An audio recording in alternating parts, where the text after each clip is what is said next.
I'm a plot junkie. I love a story that keeps me going and guessing and thinking and connecting with the characters and Oh, what could yeah. possibly be next.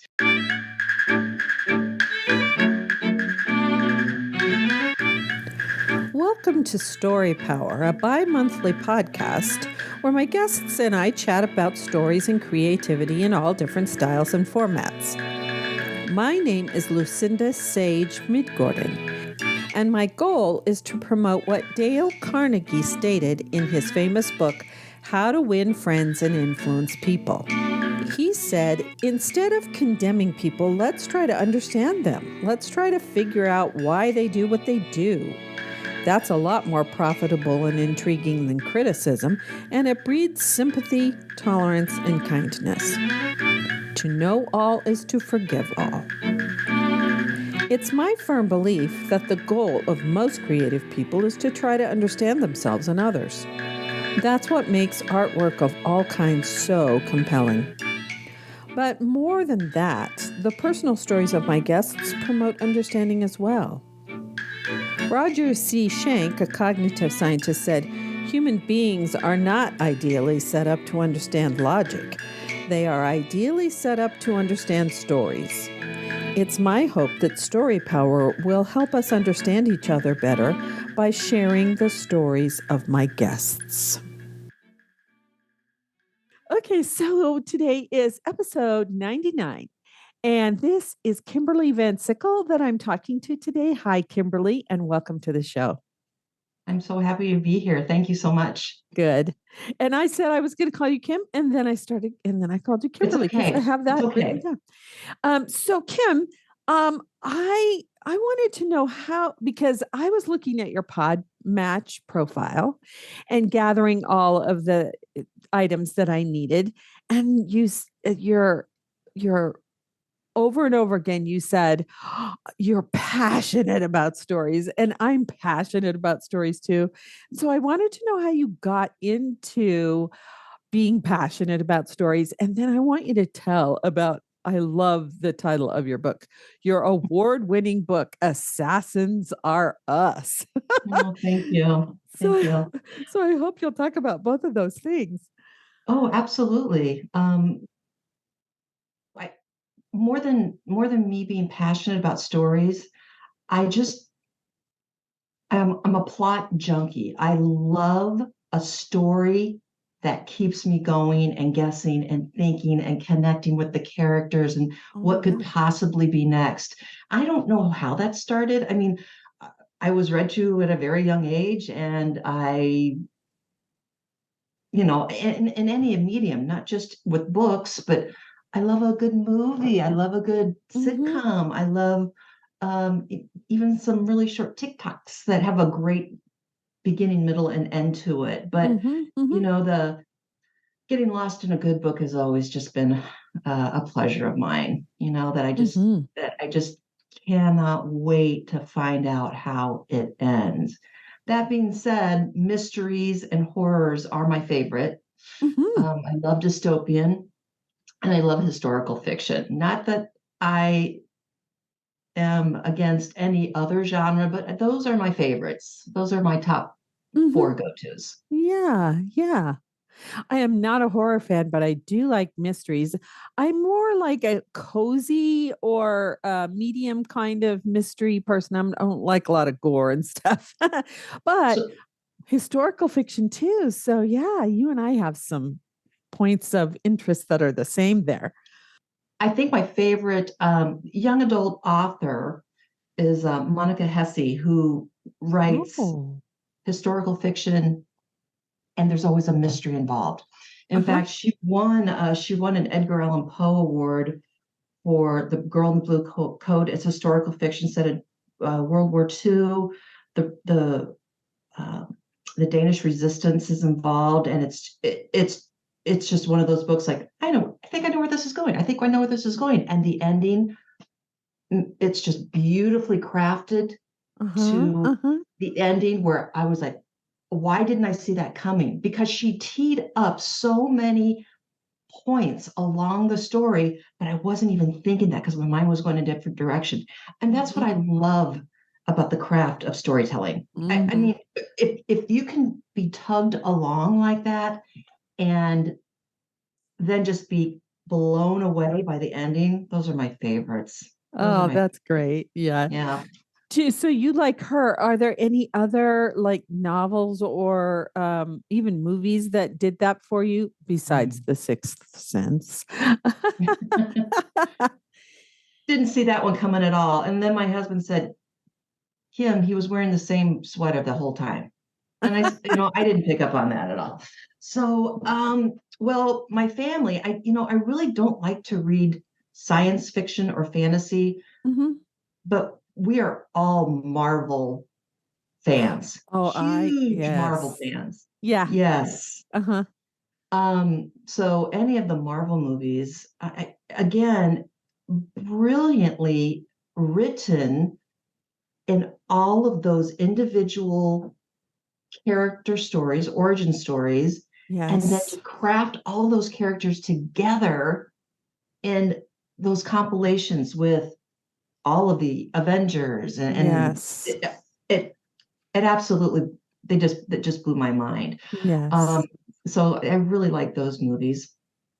I will say, um, I mean, it's so hard. I would have to pick, I guess, a mood or a genre. Oh, yeah. Um, That's good. to see what I can't say I have a favorite movie. I can't say I have a favorite writer. I can't say that I have a favorite genre. Right. Yeah. I will say that very recently, I watched again for the second time, which was an award-winning Are you talking movie. it did something weird. Was it Jojo Rabbit that you watched? Yeah, Oh yes, yeah, Jojo okay. Rabbit. Oh, I've been wanting to see that.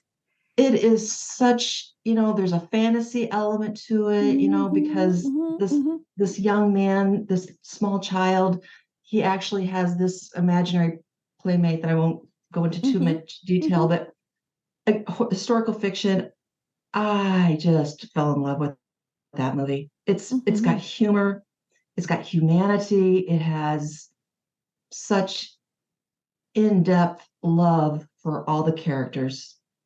the characters. They're beautifully flawed, beautifully written. Um, but yeah, that one really stole my heart. And that's just recently. I just remember watching it recently last week and Mm-hmm, thinking, mm-hmm. wow, this really is such a good movie. It's such a good movie. Like I could watch it a third time. Yes. Um, let's see, other mystery series. Hmm, well, I guess Only Murders in the Building it's in its third season and it's Oh pretty yeah. good. That sounds really fun. We do not have Hulu, but that one, Steve, Steve Martin, yeah. I am a fan of his. So that sounds so Yeah. fun. And the way that they have celebrity guests on and Mm-hmm. even the celebrity guests are suspects in the murders and again it's just genius. It's won awards because it's just so well done, just so well done. Yes. Yes. Another young adult author that again she is historical fiction with a splash of mystery is Elizabeth Vine, Mm-hmm. Wine or Vine, Wein, codename Verity. Mm-hmm. Oh, I've Again, heard of that one. Yes. One of my other guests was talking about that one. And I have that on my list, but I haven't read that one yet. yeah, it's great female empowerment. Women who were pilots and spies and Mm-hmm. assassins and were POWs as well. I mean, it's just in the end, and the ending is again a Mm-hmm. twist. Like what? I Mm-hmm. just really, I just adore and I admire that craft so much that they're able to do that. Those writers who Yes. who can do that. Yeah. Yes. So tell about your book, Assassins Like Us. Is that the name of it? Assassins Are Us. Assassins Yep. Are Just like Us. almost like the toy store. Assassins are us. Assassins are us. Yes. So Yes. Assassins are us is this nuclear family of four next door. Their grandma Uma lives with them. It's an extended nuclear family. seemingly very normal. Like you would go to these people to borrow a cup of sugar, but they are actually part of a 500-year-old shell operation of family assassins Oh, dating back to the Ottoman Empire. They have been family wow. assassins. Yep, covert family assassins for over 500 years. Their cover operation is a logistics company. And the main character is Hetty Hindershot, and she has a twin brother, Gerhard. And Gerhard is kind of the lovable dolt, and Hetty is the very strong-willed, very independent, um, very skilled main character who is always on her guard. She's always checking her sights. Mm-hmm. She's 17 years old. She's always assessing possible threats in the room. Mm-hmm. And this guy just pops up on her radar and she's thrown. So there's also a little romance thrown in Mm-hmm. there as Mm-hmm. well. Mm-hmm. Yes, it did, and thank you for noting that it did receive some awards. Yeah, it won How many a awards? silver. It won a silver medal at the Book Fest Uh-huh. in New York Uh-huh. just a couple weekends ago Oh, for wow. young adult romance, and it won another silver for young adult humor, because there is some dark humor in this Mm-hmm. for Mm-hmm. sure. An honorable mention for young adult mystery. So I was absolutely bowled over by those accolades. I was so honored Oh, because that's so great. I was in really good company. Really good company. Oh, yes. Well, there are so many books, I'm sure, that were submitted. So to get a silver, that's fantastic. Yeah, thank you. Yeah. I am very proud. I was Um, happy when I did my book in 2017. I only entered it in one contest and I got an honorable mention or something like that. And I just thought that was great. Because, it's my first book and I'm not really, I don't have my education in writing or anything like no, me that. neither. Oh, what is your background? So my background is I've been an educator, middle school educator for 30, I guess it was 32 years. Yeah, it was 32 years. And I actually retired. I was a library director for 24 of those years. And I loved that. I loved working in the library with students and staff and talking about the latest and greatest literature out there Mhm, and mhm. technology infusion. I just adore that. I also taught eighth grade language arts, and I retired a year and a half ago. Mhm, So what I'm doing now is dusting off some old ideas for stories that I had penned down mhm. a few years back, and I'm really going at them with fervor and attention. Oh, And I've, that's I've got great. a I got partnered up with a really great content editor. His name is Bryce Wilson. Uh-huh. And he just got me over that hump of I think I know where I want this to go, but I need some help. And he Yeah. was fabulous in helping me with that. Mhm. Yeah. Oh, So but I also, because my husband is still working, I need a day job to keep myself out of trouble, as my parents still tell me. So I am a library assistant at a middle school, and oh. that's a fabulous retirement job.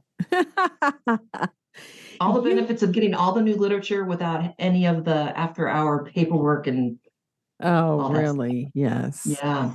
I taught high school for 10 years and substituted. I did all kinds of substituting at the high school level, and then I moved to teaching college. But I taught 1 year of seventh grade, and I honor those middle school teachers because, oh my God, I thought I was going to die. Really, I did. I thought I was going to die. It's not for the faint of heart. I'm telling you. No, It's no, no. it is such a huge transitional period. Just in those 3 years, those little Mhm. minds and bodies are going through a lot in those three Mhm. years. So yeah, Mhm. it's not everybody's cup of tea, but Right. yeah, Well, I love yeah, it. I mean, I did teach freshmen too, but mostly I was teaching juniors, and they're a little bit older and a little more Yeah. sane, a little more Mhm. ready to go out into the world. Yeah. Yeah. So that was fun. I was teaching American Lit in that to juniors, so that was fun. Although my background's in theaters, but the theater job that I had at the high school, the first high school that I taught at, somebody else wanted my job, so they maneuvered me out of that position, and I had to go to a different school. And I really enjoyed that second school district. It was great. I had lots of support. I did get to teach one class of drama, and I got to direct plays. And I found that I really enjoyed teaching English. So, it turned out really great. Well, I kind of have a similar story. My first job out of college, I I took over maternity leave at a Catholic high school in Iowa. And they said, so you'll be teaching speech and drama and stagecraft. And I said, stagecraft? I have Mhm. no idea what stagecraft is. Well, it's what it sounds like. Yeah. You're building sets. So I mean, I wasn't really out of my element because I was born with a hammer in my hand. I mean, we always fixed things around our house ourselves. We Hmm. never paid really to have somebody do them. So I said, well, all right, give me some paint and I'll work with these guys over here, hammer, nails, construct this. That was a blast. Yeah, it was I fun. never thought I would enjoy it, but that was a blast. I mean, teaching the drama element was a little more serious. And of course, high school speech is very Oh, debate and competitive. rigorous. Yeah, very structured. Yeah. But that craft class was a delight. That was quite Yeah. it was the gift, I guess, is what I'm looking at. Like I had no idea what I Yes. was doing, but when I got into it, had a blast. Yeah. Yeah. Very It was fun. therapeutic. Yeah, Yeah. I mean, in undergraduate and graduate school, I did almost every job. I worked in the costume shop. I built sets. I ran lights. I was stage managing. I was on stage. I did all the jobs. So, yeah. It, and then when I started teaching, it was like, oh yeah, this is fun because when I was doing theater, it was semi-professional, and it was, rehearsal started at 6 o'clock, and you didn't get out until, or maybe 6:30, and you didn't get out until 11. And so, my husband and I were like ships passing in the night. And yeah, after a few years of that, I said, I don't think I want to do theater professionally. But then when I got to teach it, it was great because, I could be home with my husband in the evening because rehearsals were in the afternoon after school. So, yeah, it was perfect. And you said you'd heard about Only Murders in the Building. This last season, this third season, Uh was huh. all about a mystery in the theater. It was really, it was like, what's behind this door? Well, oh, there's a trap door and it does this, and you pull this lever, and that's how, oh my gosh, is that how he died? And um, it was really well done. This third Oh, season was really well done. Yeah. yes. Mhm. Well, probably eventually we will get Hulu, especially since if you get Hulu Live, they have Turner Classic Movies, and I really want that back. Since we went Yeah. streaming, we don't have that, and so yeah, that is one of the reasons why I would like to have Hulu is just for that one show because it sounds really fun. Uh. Like, do you mind sharing some of your writing stories or some of your favorite mediums? I haven't been a writer very long, relatively speaking. I started my blog in 2013. I changed from public school to college in 2008 and started writing, but I didn't know what I was doing. I think I started my novel in around 2012, maybe, and then, or maybe 10. And it took me a long time to write it because it was two timelines. And so the historical timeline was, for some reason, was really easy to write. Um, it's about a woman who goes from Vermont to Oregon, Southern Oregon, to be a teacher in on the Oregon. She goes on the Oregon Trail, and Oh, I happen to be an Oregon Trail descendant. So on both sides of my really? family. Yeah. So that was a really fun part, learning about the Oregon Trail and how many wagons and how, where they stopped to resupply and where, how they forded the rivers and, all that kind of stuff. That was all really fun. And where they stopped to get water and, all the things that we take for granted, Um, and so that part was fun, but writing the part in the present, because the woman in the present is the three times great granddaughter of the woman in the past, and she's suffered this really traumatic time in her life, and when she finds her three times great grandmother's journals, instead of going there physically to her great grandmother's time, she it just enters her great grandmother's consciousness. So her Oh, body wow. is still in her time zone, but her consciousness is with her grandmother. And then when she comes back, no time has passed at all in her time. So she could be with her great grandmother for, a month or two or, however long. And so I finished it in 2017 and we self published because, by then I was in my 60s and I didn't want to wait, for a publisher to say, oh, yes, we'll publish your book in 3 years. Mhm. And my husband's a graphic artist and he could lay it out and he could do the cover and, he could help me. Oh, wow. That's So, awesome. yeah. So we did that.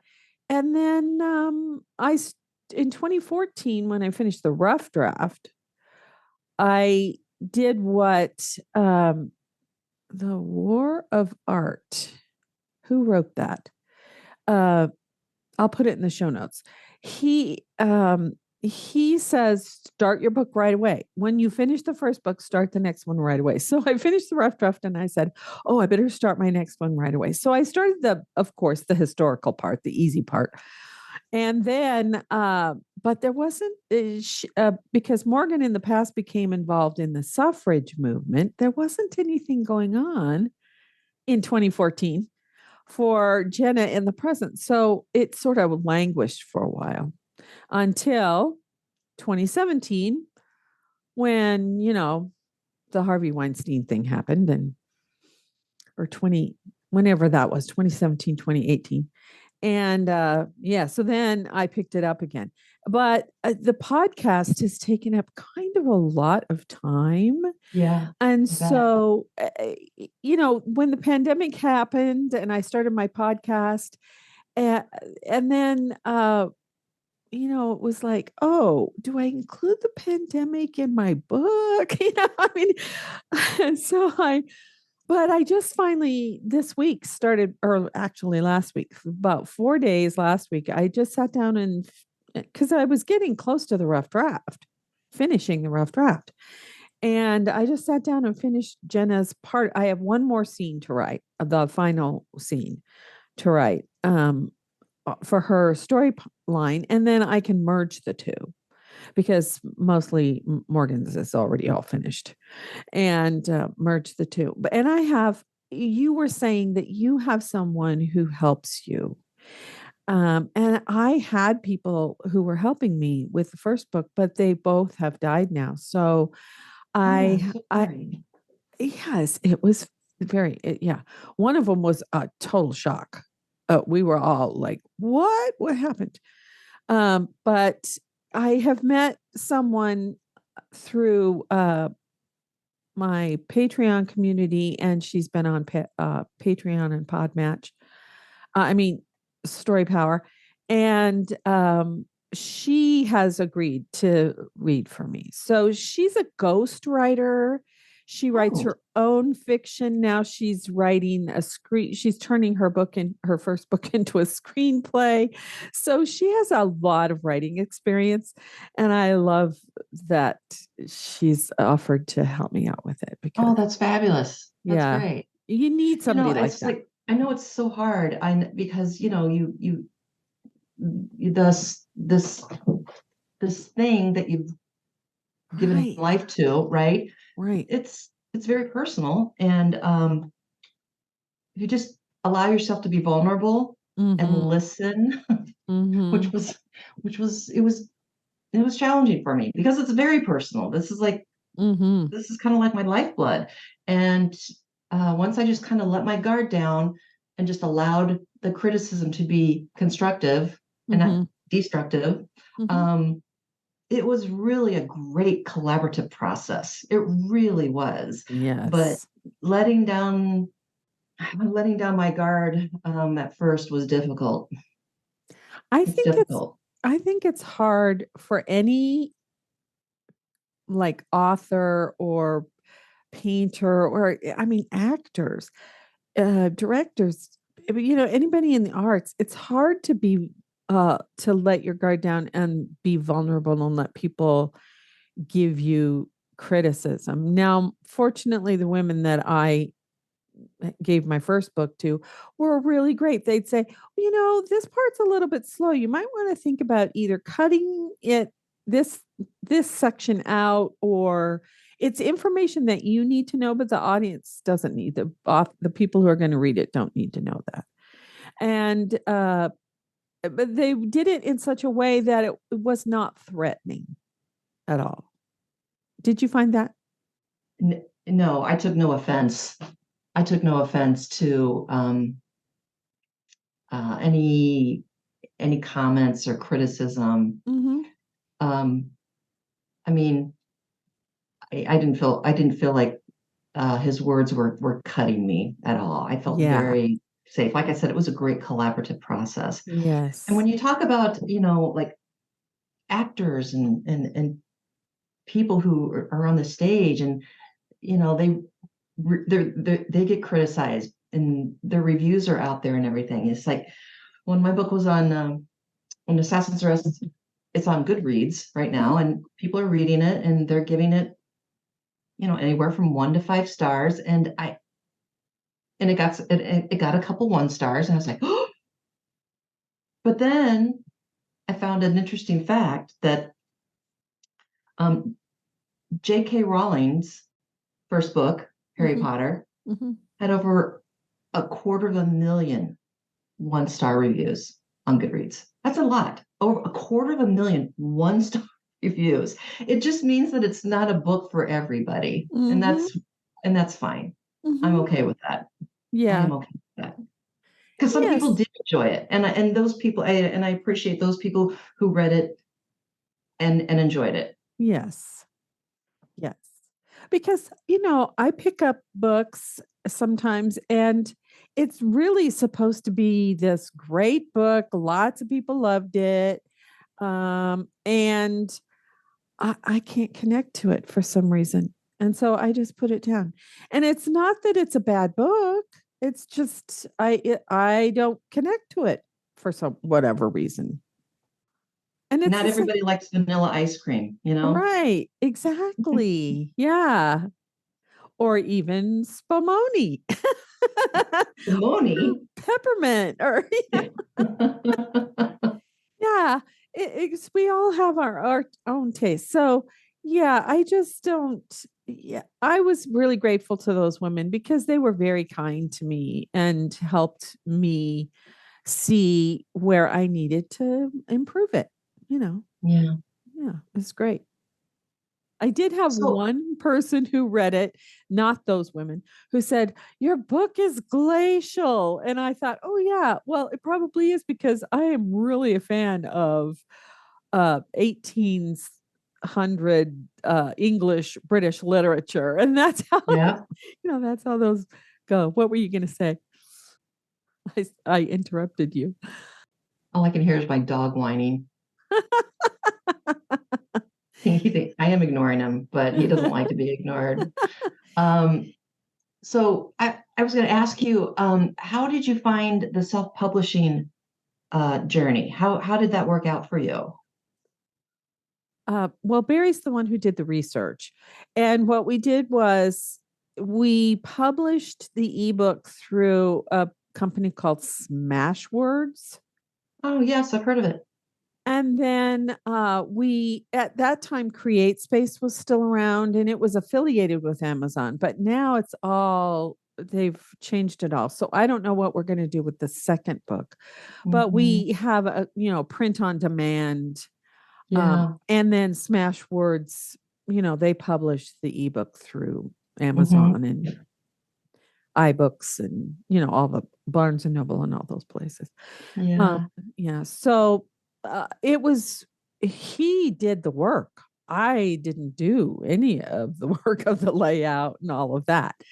So, yeah. And he did the maps for me too, because, in 18, it starts in 1859, I think. Yeah, 1859, right before the Civil War. And the only states on the West Coast are Oregon and California. And then Mm. there's this huge space that's just territory in between, I think, Kansas and Missouri. I'm not sure Nebraska was a state then. But anyway, yeah, so that's really interesting to see that map with the Oregon Trail stuff. And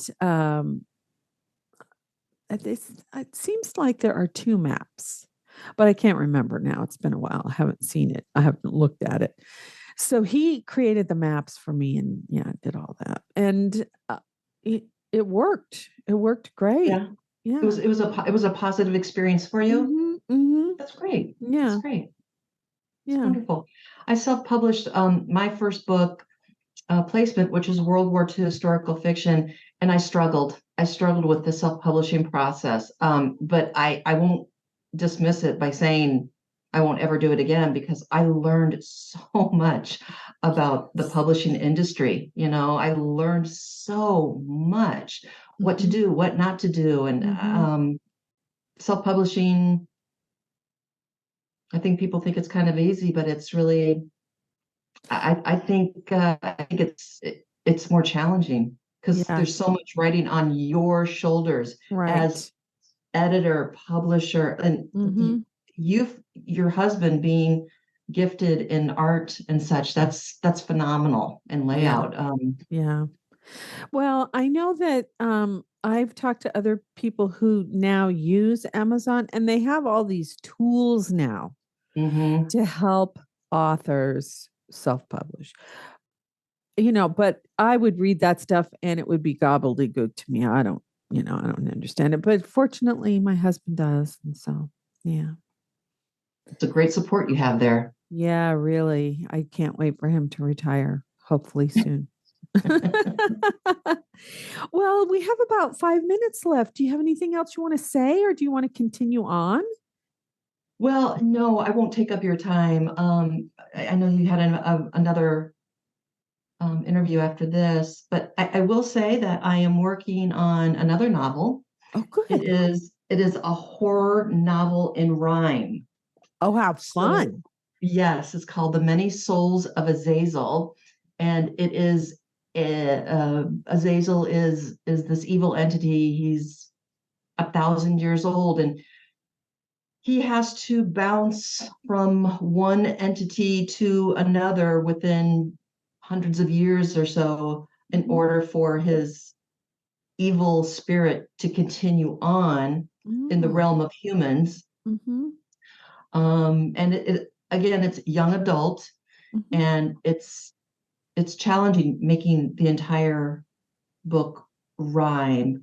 Each character has a specific rhyme scheme and meter for a stylistic purpose, for stylistic reasons. Mm-hmm. That's revealed in the third act. Um, I look back at there aren't many books that tell a story from beginning to end that is a rhyme. There are quite a few novel in verse, which I really enjoy. I Mm-hmm. really enjoy novels in verse. But to make it rhyme all the way through is really, it's quite challenging, but I'm not giving up. I'm gonna make it work. Oh, good, Make it work, good. yes. Yeah, I know Alice Hoffman wrote one that was it was poetry, but I don't remember if it rhymed. Was a like a lyrical type. Yes, Yeah. it might have been that. Angel was part of the title of it. Um, and I think it wasn't very long. It was short. It might have even been a young adult book. Alice Hoffman sounds familiar. I was just gonna look it up. Practical Magic. She wrote Practical Magic. Oh no, I don't know that one. I don't know that one. Yeah, so Um, it's historical fiction, I think. Yeah. So, because I bought it at the Scholastic Book Fair. It okay. looked interesting and I read it and it was great. Well, I am so glad that we got to talk. Yes, I am too, Lucinda. Thank you so much for having me and rearranging your schedule. Thank you so much. Oh, you're welcome.